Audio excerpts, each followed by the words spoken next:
اعوذ باللہ من الشیطان اللعین الرجیم بسم اللہ الرحمن الرحیم رب اشرح لی صدری ویسر لی امری واحلل عقدۃ من لسانی یفقہوا قولی۔ معزز و مکرم مومنین، السلام علیکم یا علی علیہ السلام مدد۔ مومنین، آج جو وظیفہ بتانے جا رہا ہوں وہ دن میں صرف 15 دفعہ کرنا ہوتا ہے، لیکن اس کا اجر بہت زیادہ ہے۔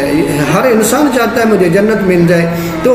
یہ اگر 15 دفعہ عمل کریں گے، یہ وظیفہ کریں گے، تو پروردگار ایک تو اپنی رحمت کو اس سے نہیں ہٹائے گا، اور یہاں تک کہ اس کو داخل بہشت کر دے گا، یعنی جنت بھی اس کی پکی ہے اور پروردگار اپنی رحمت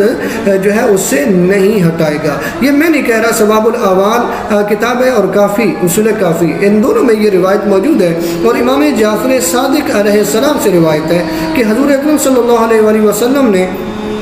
فرمایا کہ جو اس وظیفے کو 15 مرتبہ پڑھے گا تو اللہ تعالیٰ اپنی رحمت کو اس سے نہ ہٹائے گا، یہاں تک اس کو داخل بہشت کر دے گا۔ اب سوال ہے کہ وہ وظیفہ کون سا ہے، وہ ذکر کون سا ہے جو پڑھا جائے تو پروردگار جو ہے اس کو نہ اپنی رحمت اس سے ہٹائے گا اور یہاں تک کہ داخل بہشت بھی کر دے گا۔